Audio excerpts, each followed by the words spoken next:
On today's video, Travis Kelce fires back at some big-mouthed sports analysts, and the Chiefs may be on the verge of losing a key piece this offseason. Welcome back to All Chiefed Up. We're back with another podcast for that ass. Before we get the show started, do your boys a favor, hit that like button if you love the Chiefs, and also subscribe if you haven't already. You're listening to All Chiefed Up. Chiefs tight end Travis Kelce made an appearance today on ESPN's Pat McAfee Show, and he dropped some fun clips and some really good nuggets of info as the Chiefs head into their playoff game versus the Texans. He started the interview off being called an old ass, but he had a nice little response to McAfee asking him how he felt going into the week. Take a look. How did you spend the bye? How does the team feel? And how does your old ass feel at this moment going into I'm fired up, man. I'm feeling 22 all over again, baby. Let's go. Hell yeah. Fire me up. I don't know about you. I'm feeling 22. Just had to drop a little Taylor Swift love there, as we've all come to expect. He was asked if a kicker for the Texans tries to punk Mahomes in pregame again, how would it be handled? Have a listen. Are you going to be, punking some kickers out of their warm-up situation again if that happens again? I don't know what you're talking. I felt like he was trying to punk us. He was. You're right. You were punking us. Hey, you were in the right. I was just defending my guys. I was making sure, Pat's ankle was good. I was making sure my guys had some space, Travis then went on to say that he had no preference as to who the Chiefs played, as long as whoever it is gives the Chiefs their best effort and best energy. I think I've never really gave it much of a thought in terms of who we should play or who I want to play. I just want whoever we got to give us their best effort, man. I love going up against the best and in that challenge week in, week out, man. So I know we're going to get Houston's best, man. It's a hell of a football team. Kelce then addressed all the naysayers and the media analysts that say that the Chiefs aren't as good as in years past, and even called out Rex Ryan by name, who said the Chiefs wouldn't have a chance of getting it done this year. He even said he'd sign up any day of the week to play against Kansas City right now. Bold words from a guy in a tie sitting at a desk for ESPN holding a pencil. Take a listen to Kelce's response. All anybody who said is, this team ain't good. This team ain't good. This ain't the same Chiefs team. Undefeated at one point, 15-1 at one point, number one seed in the AFC. Have you heard all that noise? And what is this year's team like versus maybe years past? Well, we're finding different ways to win and more ways to win early on and throughout the season. I think last year we dealt with finding ways to lose, and you can learn from both. But learning from the games you win is a whole lot more fun. And I think we got a lot of confidence in this team and a lot of guys that are willing to go that extra mile, man. And we've definitely heard all the chatter and guys like Rex Ryan saying that this team can't win in the playoffs and he's seen it before, and we hear everything, but at the same time we know what's real and what's in this building, and that's guys that want to be accountable for the one next to them and are going to keep finding ways to be accountable week in, week out. In so many words, Kelce also addressed how the offensive line may look versus the Texans, as he said that Mahomes has weathered a very shaky offensive line and that the Chiefs have figured that puzzle out. Patrick Mahomes, obviously another year, he's cemented as one of the GOATs, just like you. What have you seen from him this year that's different, or has Patrick Mahomes now found exactly who he is, leadership, playing style, everything like that? Well, I've seen him weather the storm. Everybody's mentioning, the protection and who we've had up front.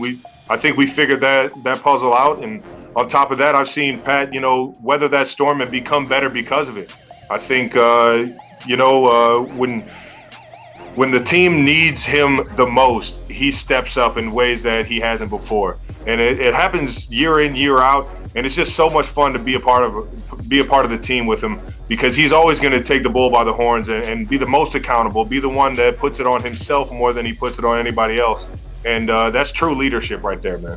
Great stuff from Travis Kelce, and props to Pat McAfee for bringing us this interview. Head over to the Pat McAfee Show to watch the interview in its entirety, or just head to the description after this video ends, and we will provide the link for you. So unless you've been living under a rock for the past 24 hours, you probably know about Brittany and Patrick Mahomes bringing their third child into the world. Mahomes was more motivated than ever to get the bye week for the Chiefs this postseason, to be there for his family without worry. Even promising Brittany he'd get the bye and the off week, and he freaking did it.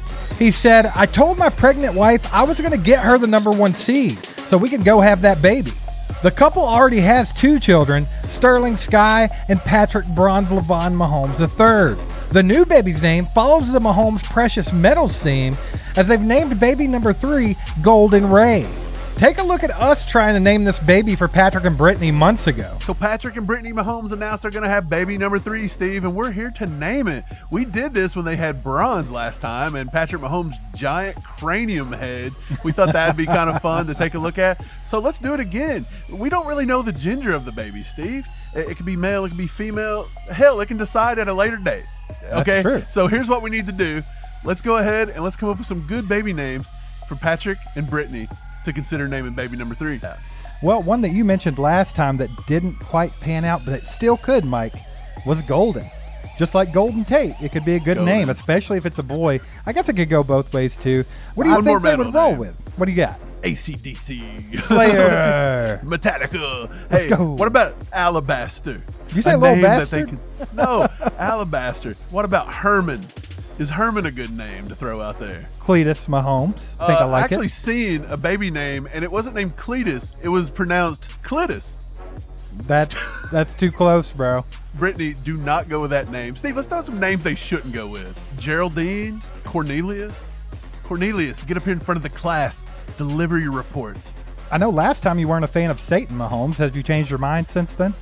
No, I think Satan, I think Lucifer, all of those have to be thrown out the window at this point, I believe. You have bronze, you have silver, sterling silver. Okay, so that's second place and third place. So now maybe they go fourth place. Maybe you go with like a pewter, little pewter. Been polishing the pewter? Just been polishing the pewter. You know who's not polishing the pewter? Mahomes. He's in there just horned up right now. This Tearing dude, it up, son. Dude, Brittany's like, get off me, my boy. Like, this dude's blue chewed out right now. They're going to have to slow that man down. This guy ain't doing nothing but the 2 F's, baby. Effing in football. Legend, baby. That's why he's the greatest. The greatest. Of all time, Patrick Mahomes. So congrats to the Mahomes family on baby number 3. Maybe that's some good karma for the three-peat. If you're still here, we appreciate you. Make sure to drop a baby emoji in the comments for baby girl Golden Mahomes. The Kansas City Chiefs could be gearing up to lose more than just an offensive or a defensive coordinator this offseason. Chiefs Assistant GM Mike Borganzi has interviewed with the New York Jets and the Tennessee Titans for their general manager vacancies. With first-round interviews coming to a close for several teams, Borganzi has officially made it through to second-round interviews with one club. According to NFL Network's Ian Rappaport, Borganzi will be brought back for a second-round interview with the Titans, who just fired Ron Carthon after 2 seasons. Whether Borganzi will run his own operation in 2025 remains to be seen, but his making it to the second round of interviews in Tennessee suggests that he will likely get the opportunity sooner rather than later. And that's going to wrap it up for the day. Thanks for commenting and sharing this video with a friend. Go Chiefs!